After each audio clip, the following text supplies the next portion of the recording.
నమస్తే, నేను సిరి.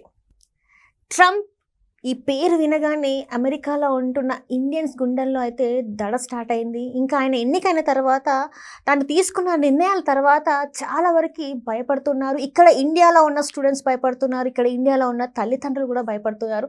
అసలు ట్రంప్ తీసుకుంటున్న నిర్ణయాలు బట్టి మరి అక్కడ చదువుకుంటున్న విద్యార్థుల పరిస్థితి ఏంటి? ఇక్కడ నుంచి డబ్బులు పంపాల్సిందేనా, లేకపోతే అక్కడ ఏదైతే ఇప్పటివరకు ఉందో ఆ స్థితిగతులు అలానే ఉంటాయా, ఇంకేమైనా చేంజెస్ వస్తాయా? చాలామందికి ట్రంప్ వచ్చిన తర్వాత చాలా సందేహాలు అయితే గుండెల్లో, అంటే వాళ్ళ ఆలోచనలు అయితే స్టార్ట్ అయిపోయాయి. ఇప్పటి వరకు చూసుకున్నట్టయితే ట్రంప్ ఎప్పుడు ఏ క్షణాన ఎలాంటి నిర్ణయాలు తీసుకుంటారు, ఎడ్యుకేషన్లో కానీ ఇండియన్ విద్యార్థులే కావచ్చు, ఇక్కడ నుంచి వెళ్ళిన విద్యార్థులే కావచ్చు, అక్కడ ఆల్రెడీ వెళ్ళి జాబ్ చేస్తున్న ఎంప్లాయీస్ ఎవరైతే ఉన్నారో వాళ్ళపైన కావచ్చు, ఇలాంటివి జరుగుతున్నాయి అనే అంశాన్ని మనకి తెలియజేయడానికి ఈరోజు మనతో పాటు ఉన్నారు career coaching and foreign education గైడెన్స్లో ఎక్స్పర్ట్ అయిన శ్రీనివాస్ పోట్రు గారు. నమస్కారం సార్. నమస్కారం సార్. ఇప్పుడు చూస్తుంటే ట్రంప్, అసలు ఈ పేరు వింటే ఇండియన్స్లో వణుకు స్టార్ట్ అవుతుంది. ఎందుకు అంటే ట్రంప్ గారు తీసుకున్న నిర్ణయాలు బట్టి అసలు ఏమవుతుందో అర్థం కావట్లేదు. మనం చూసుకున్నట్టయితే ఎడ్యుకేషన్, ఇండియన్ నుంచి వెళ్ళిన స్టూడెంట్స్ ఎడ్యుకేషన్ సిస్టమే కావచ్చు, వీసా గురించే కావచ్చు, ఇట్లా అనేక సందేహాలు అయితే ఉన్నాయి సార్. అండ్ ఫస్ట్ నేను ఏం అడగబోతున్నానంటే, ఇప్పుడు ట్రంప్ తీసుకున్న నిర్ణయాలకి ఇండియన్ స్టూడెంట్స్ ఎవరైతే అక్కడ ఉన్నారో మరి వాళ్ళు వెనక్కి రావాల్సిందేనా? అసలు ఏం జరగబోతుంది, ఏం జరిగే అవకాశం ఉందంటారు అసలు? ట్రంప్ ప్రథమ లక్ష్యం అమెరికన్ సిటిజన్స్ అమెరికా బాగుండాలి. ఎవరు దానికి ఆటంకం కలిగించినా తను సహించడు. Right right right. సో మన విద్యార్థులు ఎవరైతే లీగల్గా చదువుకోవటానికి వెళ్ళి చక్కగా చదువుకుంటున్నారు వాళ్ళకి ఎలాంటి సమస్య ఉండదు. ఎవరైతే సబ్జెక్ట్ మీద ఎక్కువ ఏకాగ్రత చూపించకుండా, కాలేజీకి ఎక్కువ వెళ్లకుండా 12 గంటలు పార్ట్ టైం జాబ్ చేసుకుంటూ కాలేజీకి 2 రోజులు వెళ్తూ ఉన్నారో వాళ్ళకి మాత్రం ఫ్యూ మంత్స్ స్ట్రిక్ట్గా ఉంటారు. చాలా కష్టంగా ఉంటుంది. సో మన వాళ్ళు ఆ part time jobs out side చేయకుండా కాలేజీలో చేయగలిగితే హాయిగా రాయల్గా ఉంటారు. ఎవరైతే స్టోర్స్లో కానీ రెస్టారెంట్స్లో ఆర్ సూపర్ మార్కెట్స్ ఇలా చేస్తూ ఉన్నారు వాళ్ళకి ఖచ్చితంగా బిగ్ ప్రాబ్లమే. ఒకవేళ వాళ్ళు ఇప్పుడు మీరు అన్నట్టు 12 గంటలు పార్ట్ టైం జాబ్ చేస్తున్న వాళ్ళని ఒకవేళ అక్కడ గవర్నమెంట్ రికగ్నైజ్ చేసి, అంటే గుర్తించి వాళ్ళని వెనక్కి పంపే అవకాశం ఉందా, లేకపోతే వాళ్ళకి ఏమన్నా ఒక వార్నింగ్ ఇచ్చి ఈ టైం వరకు మీకు టైం డెడ్ లైన్ పెడుతున్నాం, ఈలోపు మీరు అన్నీ సెట్ చేసుకుంటారని చెప్తారా, లేకపోతే డైరెక్ట్గా వెనక్కి పంపించేస్తారా? ఒకసారి వాళ్ళ దృష్టిలో వీళ్ళు పడ్డారంటే రూల్స్ ప్రకారం వాళ్ళు పంపించే అవకాశం కూడా ఉంది. అంటే ఎంత శాతం ఉండొచ్చు సార్ పంపించే? ఎంత శాతం అని actually you are not following rules కదండి. అది నువ్వు 12 గంటలు చేయడం వలన లోకల్ అమెరికన్స్కి ఎఫెక్ట్ కదా. మన వాళ్ళు 12 గంటలు $7 గంటకి పని చేస్తూ ఉంటారు. అదే అమెరికన్స్ అయితే గంటకి $20 ఇవ్వాలి. సో వాళ్ళు ఉద్యోగాలు కోల్పోతున్నారు. సో వాళ్ళకి ఆటంకం కలగకుండా నువ్వేం చేసుకున్నా నిన్నెవరు ఏమీ చేయరు. వాళ్ళ నెత్తి మీదకి వచ్చినప్పుడు సమస్య. అందుకనే వాళ్ళు ట్రంప్కి అధికారం ఇచ్చారు.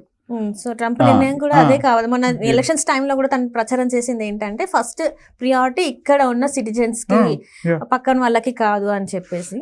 సో ఇప్పుడు మరి మీరు అన్నట్టు 12 గంటల కన్నా కొంచెం తక్కువ టైం చేయడం, అండ్ అది అట్టు బయట కాకుండా కాలేజ్లో చేసుకుంటే వీళ్ళకి ఎట్లాంటి ప్రమాదం లేదు. ఎప్పుడైతే 12 గంటలు చేసుకుంటారో అండ్ బయట చేసుకుంటారో వాళ్ళకి మాత్రం కొంత కష్టతరమైన పరిస్థితులు ఎదుర్కొంటారని చెప్పేసి. అసలు బయట చేయకూడదు. ఇప్పుడు బయట జాబ్ అనేది చేయకూడదు. 20 hours కాలేజీలో మాత్రమే చేసుకునే పర్మిషన్ వాళ్ళకు ఉంది.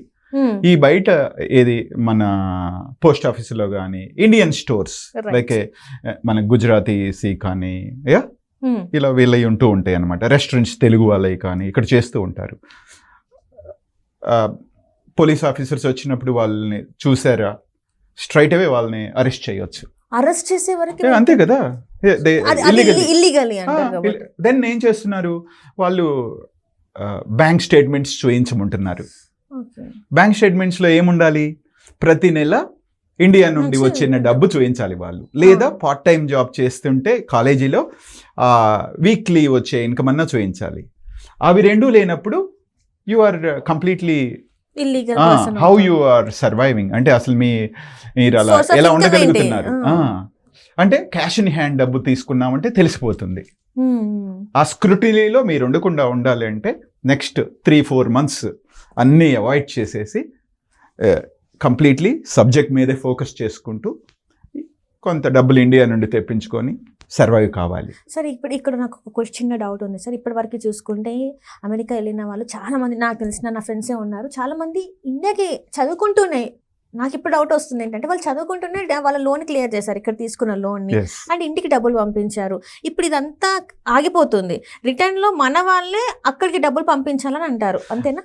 యాక్చువల్లీ వెళ్ళేటప్పుడు సే నీ కోర్సు ఫీజు ఒక 25 లక్షలు అనుకోండి, అవును సార్. ఇక్కడ బ్యాంక్ లోన్ కూడా తీసుకుంటున్నారు ఒక 30 లక్షలు 25 లక్షలు. ఫస్ట్ సెమిస్టర్ ఫీజు ఒక 10 లక్షలు అనుకోండి, first semester fee bank loan నుండి తీసుకున్నది పే చేస్తున్నారు. ఇక మిగిలింది కూడా బ్యాంక్ లోన్ వాళ్ళు పే చేయాలి కదా సెమిస్టర్ ఫీజులు. అలా చేయకుండా 12 గంటలు హార్డ్ వర్క్ చేస్తూ నెక్స్ట్ సెమిస్టర్ ఫీజు వాళ్ళు అక్కడ చేసిందే చేస్తున్నారు. దానివల్ల $2,000 సంపాదిస్తావు, కానీ నువ్వు వెళ్ళిన పర్పస్ ఏంటి, మేజర్ ఆబ్జెక్టివ్ చదివి మంచి టెక్నాలజీ కంపెనీలో ఉద్యోగం తెచ్చుకోవాలి. ఆ ఫోకస్ డీవియేట్ అయిపోతుంది. ఇంతకు ముందు వాళ్ళకి అది పర్లేదు, ఎక్కువ ఆపర్చునిటీస్ ఉంటూ వలన, అంటే ఒక 5-6 years బ్యాక్ వాళ్ళంతా అలా చేసిన సర్వైవ్ అయ్యారు అవకాశాలు ఉండటం వలన. ఇప్పుడు మాంద్యం అంటే ఆర్థిక పరిస్థితి కొంచెం కఠినంగా ఉంది అక్రాస్ ప్రపంచంలో. వార్స్, మిడిల్ ఈస్ట్, ఇజ్రాయెల్ దగ్గర వార్ ఉంది, ఉక్రెయిన్లో వార్ ఉంది, అమెరికా బిలియన్స్ ఇచ్చింది. దాని దెబ్బకి అమెరికా ఆర్థిక పరిస్థితే కొంచెం అటు ఇటుగా ఉంది. అలాంటప్పుడు టెక్నాలజీ కంపెనీస్ ఇన్వెస్ట్మెంట్ కూడా పంప్ చేయట్లేదు. సో నువ్వు పరిస్థితులకు అనుగుణంగా నువ్వు మారాలి. Right sir.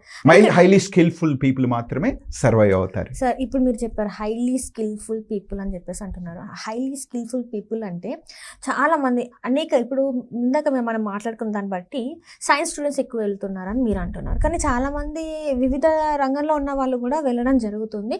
మరి ఇప్పుడు అక్కడ సర్వైవ్ అవ్వాలంటే ఎలాంటి ఎడ్యుకేషన్ బ్యాక్డ్రాప్ ఉండాలి, అక్కడికి వెళ్ళి ఏం చదవాలి, ఏంటి అంటారు అసలు? మరి బేసికల్లీ టెక్నాలజీకి అమెరికా హబ్, సిలికాన్ వ్యాలీ. ఇప్పుడు కాలిఫోర్నియా ఉంది, కాలిఫోర్నియాలో కాలిఫోర్నియా బేస్డ్ యూనివర్సిటీస్ ఉన్నాయి, అక్కడ ఎన్నో కంపెనీలు ఉన్నాయి. అమెరికాలో కంప్యూటర్ బేస్డ్ కంపెనీస్ సర్వీస్ కానీ మొత్తం దగ్గర 5 లక్షల కంపెనీలు ఉన్నాయి across the America, different states. చిన్న స్టార్టప్స్ దగ్గర నుండి బిగ్ కంపెనీస్ కానీ. సో ఆ కంపెనీస్కి రిక్వైర్మెంట్ ఏంటి, వాటికి అనుగుణమైన కోర్సెస్. సే ఫర్ ఎగ్జాంపుల్ మన వాళ్ళు సివిల్ ఇంజనీరింగ్ చేస్తున్నారు, మెకానికల్, ఎలక్ట్రానిక్స్, అందరూ కంప్యూటర్ ఇంజనీరింగ్కి వెళ్తున్నారు, డేటా సైన్స్కి. సో అక్కడ ఇన్ఫ్లక్స్ ఎక్కువైపోయింది బాగా. ఒక సివిల్ ఇంజనీర్ చేసిన వాళ్ళు సివిల్ ఇంజనీరింగ్కి వెళ్తే నెక్స్ట్ 10 years 100% జాబ్ వస్తుంది. కోర్సు అయిపోయే లోపే 100% జాబ్ నా స్టూడెంట్స్ కూడా వచ్చినాయి. Civil engineers, construction engineering, water management, అలా ట్రాన్స్పోర్ట్ ఇంజనీరింగ్, సివిల్ ఇంజనీరింగ్ వాళ్ళకి గోల్డ్ మైన్. బట్ వాళ్ళకి highest salaries immediately Rao. Start with $70,000 వస్తాయి. కొన్ని యూనివర్సిటీస్ ఉన్నాయి అక్కడ reasonable cost, like 45 lakhs highest అనుకుంటే 25-30 lakhsలో కూడా ఫీజులు ఉన్నాయి. అంటే టైం గడుస్తున్న కొద్దీ వాళ్ళ శాలరీలు పెరుగుతాయి. అవి hands on job, you have to move around. Civil engineering ఇదంతా ఎడ్యుకేషన్ అయిపోయినాక సార్, ఒకవేళ ఎడ్యుకేషన్ ముందు ఇప్పుడు సపోజ్ ఇప్పుడు +2 అయిపోయింది ఇక్కడ ఇండియాలో, +2 అయిపోయిన తర్వాత నెక్స్ట్ ఏ కోర్స్ తీసుకోవాలి, అండ్ అక్కడ వెళ్ళిన తర్వాత పరిస్థితులకు అనుకూలంగా మనం పార్ట్ టైం ఇప్పుడు చేయడానికి వేయలేదు అంటున్నాం, కాలేజ్లోనే చేసుకున్నాం. సో అక్కడ ఆ కాలేజ్లో చేసుకున్న పనులు ఏం పనులు చేస్తే మనం అక్కడ సర్వైవింగ్కి ఈజీగా ఉంటుంది? కాలేజీలో సే +2 తర్వాత వాళ్ళకి అక్కడ అమెరికా ఈజ్ వెరీ ఎక్స్పెన్సివ్ అండి.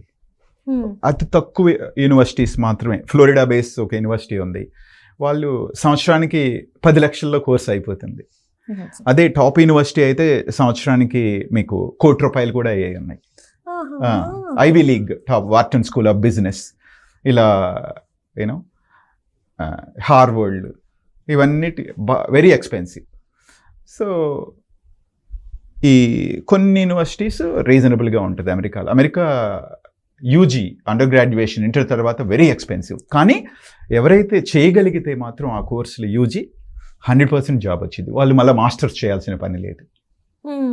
సో అంటే ఇక్కడ ఎడ్యుకేషన్ సిస్టమ్కి అక్కడ ఎడ్యుకేషన్ సిస్టమ్కి అది కొంచెం మిడిల్ క్లాస్ వాళ్ళకి అఫోర్డ్ చేయలేదు అంటారా సార్ మరి? ఎఫర్ట్ చేయటం కష్టం.